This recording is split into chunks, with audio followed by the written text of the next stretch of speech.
Olá, minhas amigas, meus amigos. Você tem dor musculoesquelética? Se tem, hoje eu acho que vamos bater um papo bastante interessante sobre as condutas não medicamentosas, os tratamentos com meios de exercícios para que você tenha uma boa melhora do seu quadro clínico. Eu gostaria que você compartilhasse, que você nos siga nas redes sociais e nos dê um like ou um seu dislike. Dando início à nossa conversa de dor crônica, primeiro, alguns conceitos básicos que nós devemos passar a vocês. Primeiro, uma definição, que é uma definição oficial da IASP, que dor seria uma experiência sensitiva e emocional desagradável, associada ou semelhante a uma lesão real ou potencial. Esta é uma definição clássica que se tem de dor. E na sequência, a dor crônica. Quando você não consegue liberar a dor aguda, ela torna-se crônica. Que a dor crônica pode ser definida como uma dor contínua ou recorrente, de duração mínima de 3 meses. Sua função é de alertar que muitas vezes essa dor tem uma causa, uma etiologia incerta. Não desaparece com o emprego dos procedimentos terapêuticos convencionais e a causa de incapacidade e inabilidade prolongada. É aí que nós vamos conversar com vocês sobre as medidas físicas para a tentativa de uma melhora clínica. Quando o paciente nos procura com dor crônica, é muito importante que se tenha tempo para ser feita uma boa anamnese. E a anamnese vai girar em torno da queixa principal, que é a dor. Então, vários tópicos nós devemos perguntar sobre a dor. Começa-se com a localização da dor.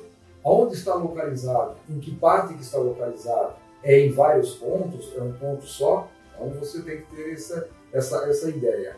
O padrão dessa dor é um tipo que é uma pontada, uma cólica. Quais são, de que maneira que isso poderá ser identificado? A intensidade. Normalmente você tem a EVA, que é uma escala visual analógica, que você gradua a intensidade dessa dor, explicando bem para o paciente. Essa dor é fixa ou ela é uma dor irradiada? Ela corre para algum lugar do corpo ou ela fica nesse mesmo local? Quanto dura essa dor? É uma dor que dura minutos? Ou é uma dor que dura horas? Ou toma o seu dia inteiro?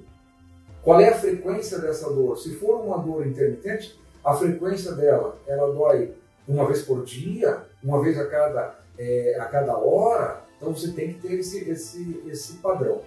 Fatores desencadeantes. O que desencadeia essa sua dor? É ficar muito tempo sentado? Ficar muito tempo em pé? É fazer algum tipo de mobilização? Os fatores de melhora. Qual é a posição que você adota? Se está com dor, você deita, a dor melhora? Você senta, a dor melhora? Então, são detalhes que nós temos que ter isso muito bem esclarecido. Os fatores que acompanham essa dor. Os fatores acompanhantes, quer dizer, você tem uma dor. Isso se acompanha eventualmente de náusea, isso se acompanha de eventualmente até uma sensação de febre, tremor. Então, você tem que ficar, a conversa inicial seria exatamente sobre isso, sobre os detalhamentos da dor. Passando a parte toda de anamnese, nós temos, eu sempre falo, nós temos que pôr a mão no paciente, ou seja, examinar o paciente, examinar, palpar, fazer todas as manobras, se tiver com dores irradiadas, as manobras radiculares, você descartar com as patologias básicas, com as manobras específicas para determinada parte do organismo, certo? Se for específico de coluna, de ombro, de quadril, de joelho. Então nós temos as manobras específicas. Então o exame físico é fundamental. Quando você tem uma dor pontual, você tem, como vai aparecer na foto ao lado, eu tenho o hábito de usar um algômetro, que você vai fazer a algometria. que é um sistema onde você tem uma pressão sobre o ponto doloroso, onde você tem o limiar da dor e também toda a sua tolerância. Então, isso serve na primeira consulta. Você vai dar início ao tratamento e você vai acompanhando como esse algômetro ele mede essa intensidade baseando-se no limiar e na tolerância. Você vai ter uma ideia evolutiva nas consultas subsequentes. Feito a anamnese, tendo todos os detalhes clínicos da dor, feito o exame físico, nós vamos passar para a fase seguinte. Essa fase seguinte nós temos como hábito, existem vários tipos de questionários em relação à dor. E como se vê ao lado, eu uso os questionários mais específicos para a dor. Porém, como nós vamos falar hoje de dor crônica e as medidas físicas para o controle, para a melhora dessa dor crônica, existe um questionário de sensibilização central, que é esse que está com a seta vermelha. Isto é, esse questionário vai nos direcionar para quais tipos de exercício e o que o paciente deve, qual é o tipo de atividade física mais recomendável para o paciente. Antes de falar propriamente da atividade física, algumas ideias, não aprofundando em demasia, mas eu acho extremamente importante que você possa entender um pouquinho de como é que ocorre a dor no nosso organismo, correto? Então vamos ver na imagem ao lado. Veja bem, você tem uma dor, o exemplo mais clássico, como está ali, é você pisar em um prego, por exemplo. Pisou, você tem esse impulso doloroso que é recebido pelos nossos receptores, que são terminações que nós temos na pele, nos órgãos, em várias partes. Essa primeira fase chama-se de transdução, certo? A transdução é a parte superficial e a segunda fase, como eu fiz como exemplo ali, vários fios, esses fios são os nossos neurônios, chamados de transmissão, que é onde eles impulsionam e conduzem essa dor para a parte da coluna, para a parte medular. A parte medular já é uma fase extremamente importante, chamada de modulação, e é aí que o exercício propriamente vai agir. Essa fase, essa parte de modulação é na medula. Este impulso ele é modulado antes de chegar na parte superior, na parte cerebral. Tá certo? Então essa é a terceira fase, chamada de modulação. E a quarta fase, que é a percepção. Essa é a fase aonde você vai haver a maneira como você vai sentir essa dor. Então, é na fase de modulação para a fase de percepção que você tem os detalhamentos dessa dor, de intensidade, de tipo. Então, para você ter uma ideia, né? Se você tem uma dor na mão, a causa da dor pode estar aqui, mas você não está sentindo essa dor. Essa dor passa por todo um caminho a uma velocidade extraordinária que é conduzida, então, ela é transduzida, passa por essa transmissão, vai à medula, a medula joga para o cérebro, que é aqui no cérebro, ela é organizada ou desorganizada, que é a resposta que nós vamos ter, e isso vai voltar para o mesmo local, nos traduzindo em dor. Então essa é uma maneira extremamente simples, mas eu acho que pela fotografia, por aqui você vai conseguir ter uma ideia do que é a dor em si. Fatores que agravam a dor. Dentre eles, sem nenhuma dúvida, está o sedentarismo. Veja essa imagem, esses detalhes sobre sedentarismo no monitor ao lado.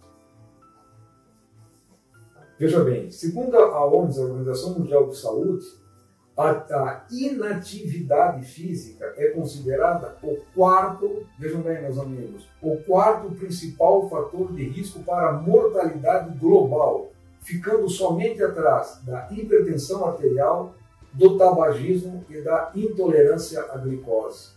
Veja, está em quarto lugar, ou seja, o sedentarismo é uma causa de extrema importância, é uma causa de dor, é uma causa de preocupação, é uma causa de saúde pública mundial muito grave e que nós devemos combater. Ainda sobre os fatores que agravam a dor, temos o sedentarismo, como acabamos de citar, medo, o pensamento negativo, o pensamento catastrófico, a ansiedade e o estresse. Esses são fatores que agravam a dor. Depois nós vamos combinar tudo isso certinho para que a gente possa lhe explicar. Mas é importante que você, estando sedentário, tendo essa sensação de pensamentos catastróficos, alguma alteração na parte emocional, de ansiedade e de estresse, são fatores que certamente irão agravar a sua dor. Eu chamo os fatores que melhoram, eu dou o nome de os bombeiros da dor, ou seja, quem ajuda a dor. O exercício, o relaxamento, você está relaxado, a meditação são fatores importantes, ter menos medo, tentar, entre aspas, brigar com medo e ter mais atividade. Quando eu me refiro a atividade, eu me refiro a atividade de uma maneira geral, certo? Com exercício, ser uma pessoa mais ativa. Isso ajuda a você a limitar ou a diminuir a sua consciência de dor. É importante nós termos ideia de que o exercício altera totalmente, faz com que nós tenhamos um aumento na nossa circulação sanguínea. Essa circulação sanguínea ativada pelo exercício, ela altera principalmente duas substâncias, um hormônio chamado de BDNF e a endorfina, que promovem essas duas substâncias, promovem uma sensação de bem-estar, uma sensação de, entre aspas, vício. E isto é extremamente saudável e é algo que estimula a pessoa que faz exercício a manter-se dessa forma. Eu sempre tenho uma frase muito interessante. Seu corpo é capaz de produzir substâncias mais fortes para o alívio da dor. Ou seja, vejam bem, eu não citei até agora e hoje nós não vamos falar de medicação, nós não vamos falar de tratamento medicamentoso. Sobre tratamento medicamentoso, nós temos uma live já específica que está nas nossas mídias, onde nós trocamos uma ideia com o colega, o Dr. Felipe, o psiquiatra, onde nós damos bastante informações sobre o tratamento medicamentoso da dor crônica. Dentro das dicas ainda de condutas para você produzir estas substâncias, né? Como nós citamos, que são os estimulantes cerebrais que a gente recebe por intermédio do aumento da circulação, por intermédio sanguíneo. Primeiro, o conhecimento de dor. Você ter um conhecimento, ler sobre a dor. Isso é muito importante. O exercício, como já citamos, relaxamento, a meditação, retorno gradual às atividades. Isso é muito importante. Defina metas alcançáveis, ou seja, essa semana eu vou fazer uma caminhada na minha quadra. Daqui 2 semanas eu vou ampliar, vou caminhar uma quadra e meia. Então, metas alcançáveis. Não queira dizer que você vai correr uma maratona em 1 mês, que isso é totalmente impossível. Então, você tem que ter as metas alcançáveis. Aderir a essa forma de tratamento. Ser regular, tá certo? E quantifique e qualifique o tipo de tratamento e a atividade que você está tendo. Isso é muito importante. Nós colocamos para vocês, no início do nosso bate-papo, os questionários. E aí tem um questionário que você analisa sobre sensibilidade de dor. Algo importante é nós citarmos que os questionários não nos dão nenhum diagnóstico exato. Eles são uma ferramenta, apenas vai nos ajudar. O diagnóstico exato é feito com uma boa anamnese, um bom exame físico, certo? E o questionário é apenas uma ferramenta que vai nos ajudar a fechar esse diagnóstico. E, baseando-se nisso, quando fica um pouco difícil de explicar, basicamente, de uma forma mais rápida, a sensibilização central. Sensibilização central. Quando você tem esse diagnóstico de dor crônica causado por uma alteração ou uma sensibilização central, isso é muito importante porque a partir do diagnóstico de você ter ou não uma sensibilização central é que vai ser específico que tipo de exercício que nós vamos fazer. Isso nós vamos explicar no monitor agora, esclarecendo exatamente sobre os tipos de exercício. Fizemos uma boa anamnese, um bom exame físico, completamos os questionários e temos objetivamente o diagnóstico de uma dor crônica com sensibilização central. Ou seja, ela é central e essa dor ela tem que fazer uma atividade que seja do centro para a periferia. O problema, nós vamos ter que trabalhar muito mais o córtex cerebral do que propriamente a periferia. Quais seriam os exercícios indicados? O primeiro exercício disparado é o exercício aeróbico. E o exercício aeróbico mais simples, mais barato, mais objetivo é caminhar.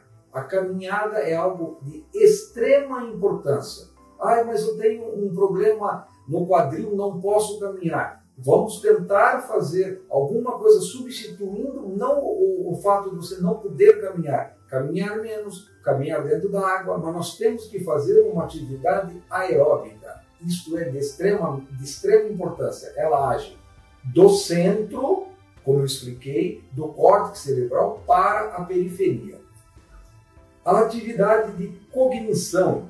Cognição significa você explicar um exercício para o paciente e não fazer o exercício mostrando, mas sim explicar. E o paciente vai fazer, e o paciente vai entender, vai ter a cognição para entendê-lo. Isso é muito importante.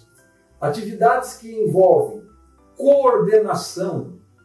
Coordenação é de extrema importância você colocar, como nós estamos vendo, as argolas para você pisar de uma maneira coordenada. Isso é muito importante. O outro é você ter o equilíbrio, usar o Buzu para ter o equilíbrio, ou atividade com equilíbrio, você excita muito o córtex e com isso você faz uma atividade do centro para a periferia. E agora nós vamos falar da dor crônica, porém a dor crônica que tenha uma causa mais periférica. Ela não tem sensibilização central. Aquele questionário ficou negativo para a sensibilização central. Então nós vamos encontrar essas outras atividades como vocês estão vendo. A propriocepção, que você também usa do Zoom, pode fazer com controle de bola, isso é extremamente importante, você tem uma atividade da periferia para o centro. Massagem, sim, a massagem ajuda e você tem uma melhora muito importante. É lógico fazer uma massagem com uma pessoa que tenha competência para isso, né? A massagem é uma arte milenar e merece muito respeito. O problema é que às vezes não é feito de uma maneira adequada. A termoterapia. Termoterapia significa, muitos pacientes me questionam, doutor, o que eu uso? Calor ou frio? Eu sempre explico que depende. Se você tem uma lesão aguda, na maioria das vezes a preferência é por frio. Se você tem uma lesão mais crônica, a preferência é por calor. E aí se explicam algumas coisas de por que no inverno normalmente as pessoas têm mais dor. Seria por contratura muscular. Então, uma coisa justifica a outra. E aí o calor é extremamente importante. Porém, há situações que a termoterapia se aplica de uma maneira intercalada. você faz alguns minutos com calor, alguns minutos com frio. Isso muitas vezes vai ajudar bastante. Sempre lembrando que agora nós estamos falando da periferia para o centro. E a última atividade que trabalha muito da periferia para o centro são os alongamentos. Vejam como o jovem está fazendo aqui, no caso, um alongamento do quadríceps, e você tem condições, existem os profissionais para lhe orientar para alongamento praticamente de todos os grupos musculares. Bom, diagnosticamos por intermédio da anamnese, da história clínica, fizemos o exame físico, usamos o ergômetro para determinadas situações, preenchemos os questionários, tivemos um direcionamento se você tem uma dor de sensibilização central ou não, para se tem uma dor de sensibilização central, os tipos de exercício, como nós citamos, se não tem dor de sensibilização central, os outros tipos, como nós citamos. Então agora eu vou fazer um pequeno resumo, como a gente fala, como uma lição para casa, tá certo? Se você tem dor crônica, então não esqueça, vamos lá. Procure um especialista para te orientar. Médicos, todos nós somos médicos, mas tem pessoas que estudam mais a dor e têm um detalhamento maior, certo? Escolha uma atividade que você goste, que associe isso ao prazer. Não adianta, muitas vezes eu explico isso para o paciente, não, você deve fazer uma musculação. Ah, doutor, eu não tolero ficar dentro de uma academia. Acabou, não tem como fazer. O médico tem que ter um grande diálogo com o paciente e o paciente tem que fazer aquilo que ele gostar de fazer. Logicamente que algum exercício tem que fazer. Considere uma atividade aeróbica na escolha, sempre. Não adianta você ficar parado, uma máquina movimentando a tua perna, isso não funciona. Você tem que ter uma atividade aeróbica. Não esqueça, algum desconforto no início é tolerável. Você ter uma dor, entre aspas, uma dor boa. Não uma dor que você faça o exercício, já saia da academia andando com dificuldade, ou que faça o exercício, vá para casa, tome uma ducha e não consiga levantar do sofá. Aí as coisas estão erradas. Mas você ter um cansaço muscular é interessante. Evite atividades que levem a ter dor e que essas se espalhem para braços e pernas, dores irradiadas, né? Problema na coluna, você ter tipo uma dor ciática, totalmente contraindicado. Inicie devagar e seja consistente, muito importante. Não deixe de fazer uma atividade em dias ruins. Ah, hoje eu estou um dia péssimo, não vou fazer exercício. Muito pelo contrário. É aí que você deve fazer, porque você vai se sentir muito melhor depois do exercício. Aumente primeiro o volume de exercício, para depois a sua intensidade. Bom, essas foram as principais dicas, principalmente a diferenciação dos tipos de exercício, e espero que isso possa lhe ajudar. Sempre estarei à sua disposição. Obrigado.